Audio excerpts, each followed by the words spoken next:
अन्याय बाग में होता है।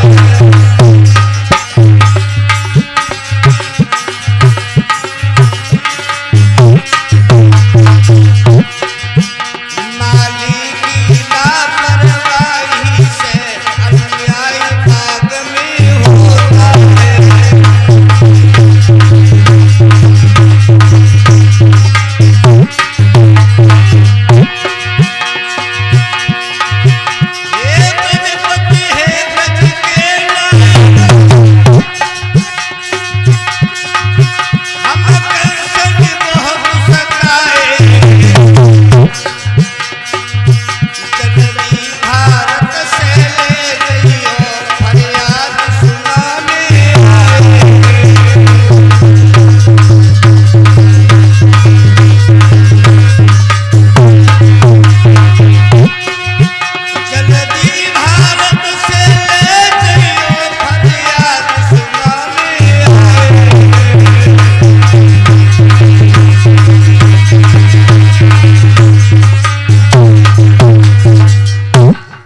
ये दर्द भरी आवाज भगवान कन्हैया को चैन की नींद वृंदावन में नहीं सोने देती है।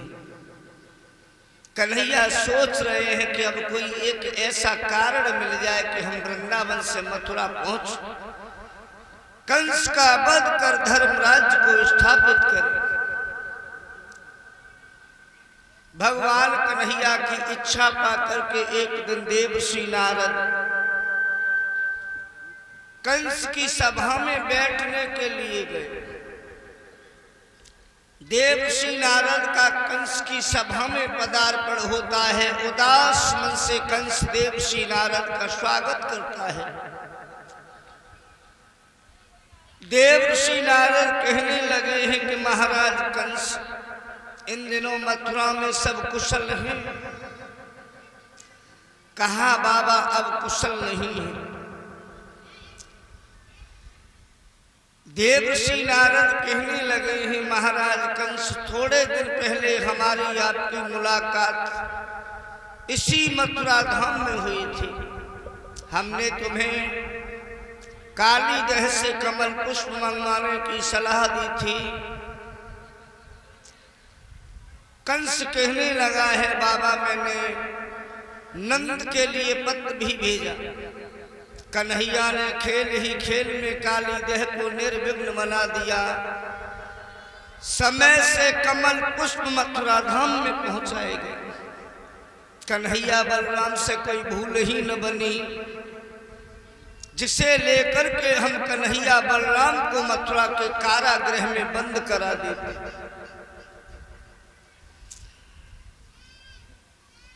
नारद जी, ये बाबा नंद के जो बच्चे हैं कृष्ण और बलराम, मैंने बड़े बड़े मथुरा के भविष्य वक्ताओं से बात की है। केवल एक ही जवाब मिला है कि तेरा काल कन्हैया और बलराम है। मैंने भी मरवाने में कोई कमी नहीं छोड़ी, लेकिन पता नहीं बाबा एक भी असुर लौट करके मथुरा धाम में आज तक वापस नहीं आया है। देवर्षि नारद कहने लगे हैं कंस, विनाश काले विपरीत बुद्धि। जब आदमी का बुरा वक्त आता है तो उसकी बुद्धि सार्थक कार्यों के विपरीत जाने लगती है। जिन्हें तुम बार बार बाबा नंद का बेटा बता रहे हो कंस, ये बाबा नंद के पुत्र नहीं, ये तुम्हारी बहन देवकी के बच्चे हैं।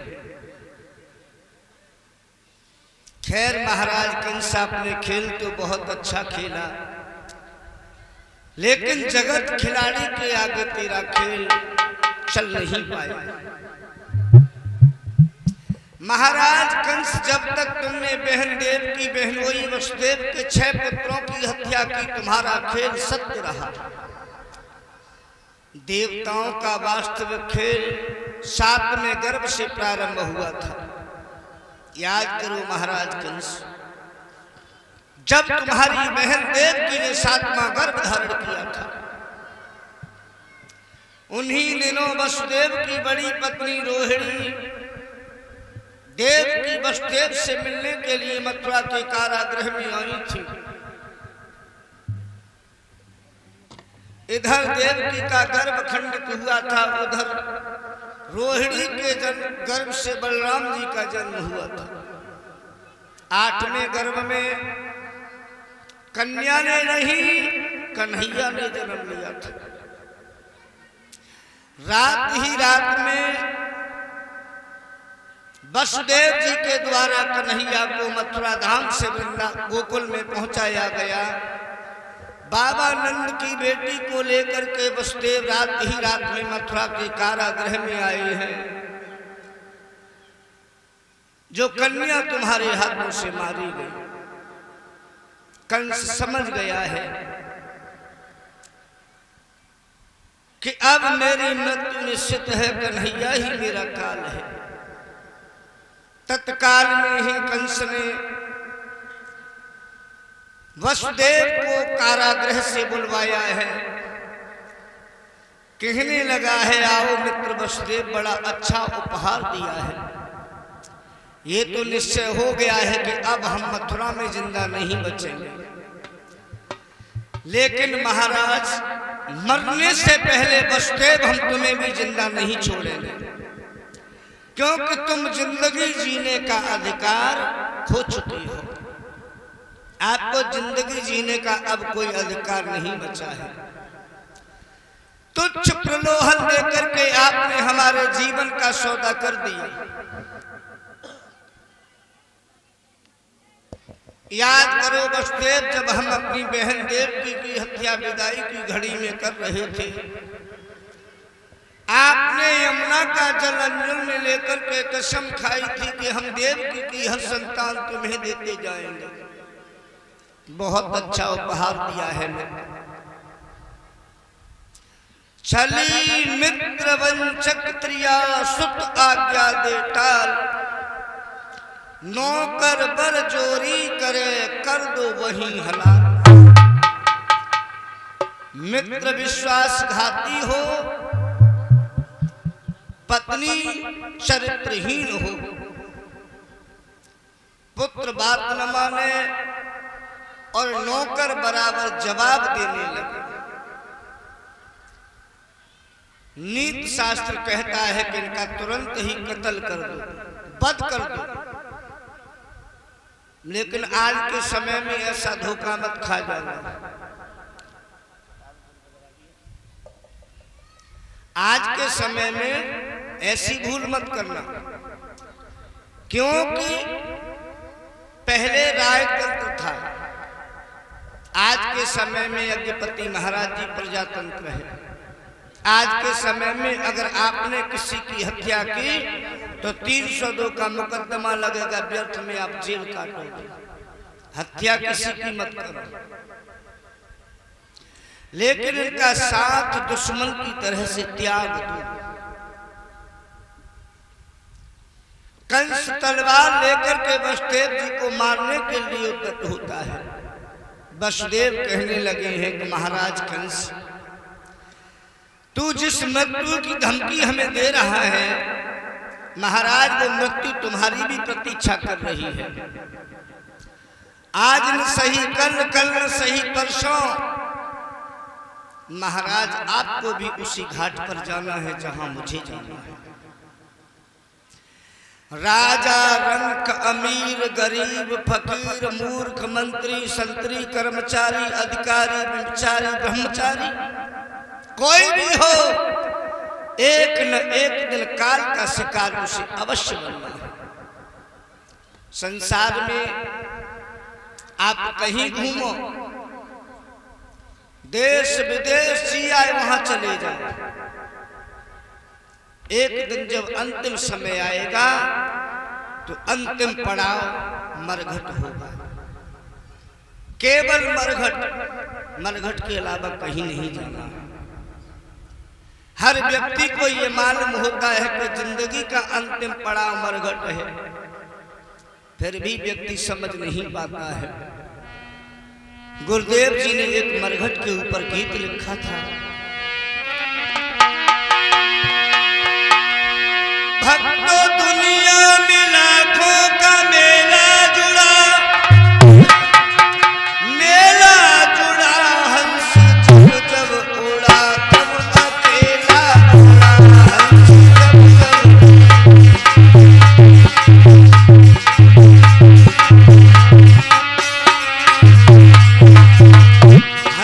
जब जब उड़ा तब अकेला उड़ा, हंस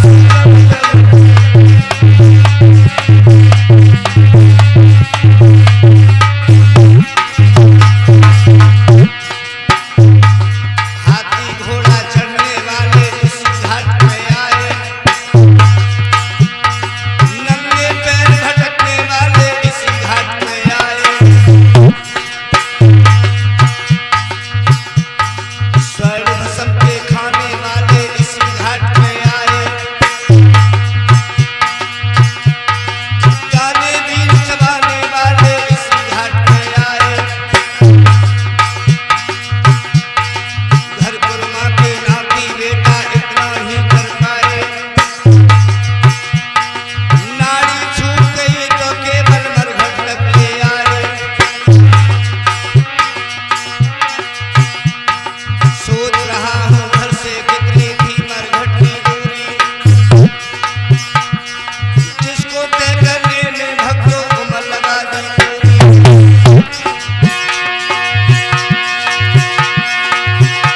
ये साल दो साल और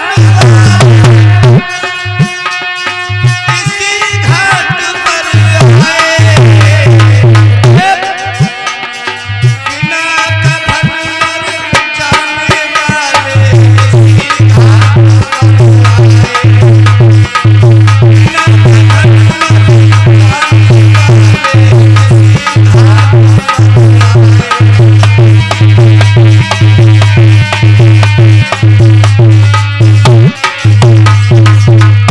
इसीलिए कहने कहा गया है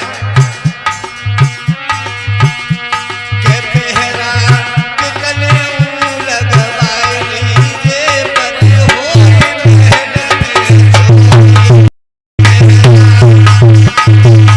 के गले लगवाए लीजिए पर होए महल में चोरी।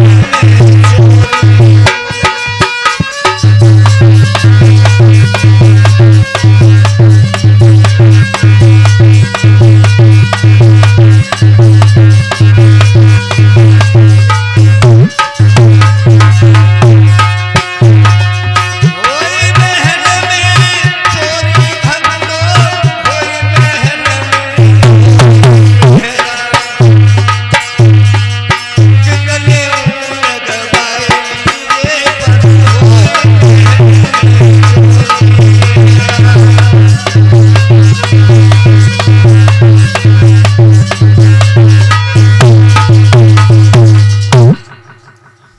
और ये सत्य है।